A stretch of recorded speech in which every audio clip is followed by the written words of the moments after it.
കൂട്ടാറിൽ autorickshaw ഡ്രൈവറെ മർദ്ദിച്ച സിഐക്ക് അനുകൂലമായി വീണ്ടും മേലുദ്യോഗസ്ഥരുടെ റിപ്പോർട്ട്. കൂട്ടം കൂടി നിന്ന ആളുകളെ പിരിച്ചുവിടാൻ നിയമപരമായി മാത്രമാണ് ബലം പ്രയോഗിച്ചത് എന്ന് ഇടുക്കി എസ്പിക്ക് സമർപ്പിച്ച റിപ്പോർട്ടിൽ പരാമർശം. പരാതിയിൽ നടപടി ഉണ്ടാകാത്തതിനെതിരെ മുഖ്യമന്ത്രിയെയും കോടതിയെയും സമീപിക്കുമെന്ന് മർദ്ദനമേറ്റ മുരളീധരൻ പറഞ്ഞു.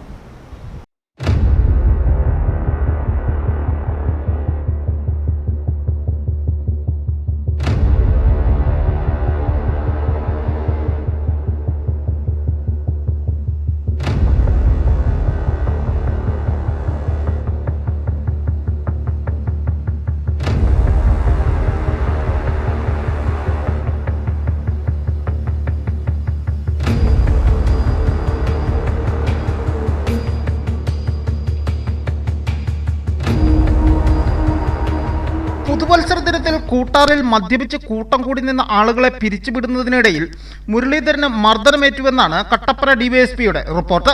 കമ്പംമെട്ട് സിഐ നടത്തിയത് നിയമപരമായ ബലപ്രയോഗം മാത്രം. 2 SIമാർ ഉൾപ്പെട്ട സംഘം ആവശ്യപ്പെട്ടിട്ടും പിരിഞ്ഞു പോകാതെ വന്നതിനെ തുടർന്നാണ് സിഐ എത്തിയത്. സിഐക്കെതിരെ നടപടി ആവശ്യമില്ലെന്നും ജില്ലാ പോലീസ് മേധാവിക്ക് ലഭിച്ച റിപ്പോർട്ടിൽ പറയുന്നു. കമ്പംമെട്ട് സിഐ ഷമീർ ഖാനെ സംരക്ഷിച്ച് കേസ് തേച്ചുമായ്ച്ച് കളയുവാനുള്ള നീക്കമെന്നാണ് മുരളീധരന്റെ ആരോപണം. സിഐയുടെ മർദ്ദനത്തിൽ മുരളീധരന്റെ പല്ല് പോയിരുന്നു. എന്നിട്ടും കുറ്റക്കാരനായ ഉദ്യോഗസ്ഥനെ സംരക്ഷിക്കുന്ന നിലപാടിനെതിരെ മുഖ്യമന്ത്രിയെയും കോടതിയെയും സമീപിക്കുവാനാണ് മുരളീധരന്റെ നീക്കം. മുരളീധരനെ മർദ്ദിക്കുന്ന CCTV ദൃശ്യങ്ങൾ ഉൾപ്പെടെ പുറത്തു വന്നിരുന്നു. എസ്പിക്ക് ലഭിച്ച റിപ്പോർട്ട് ഉടൻ DIGക്ക് കൈമാറും. News bureau, Udumbanchola.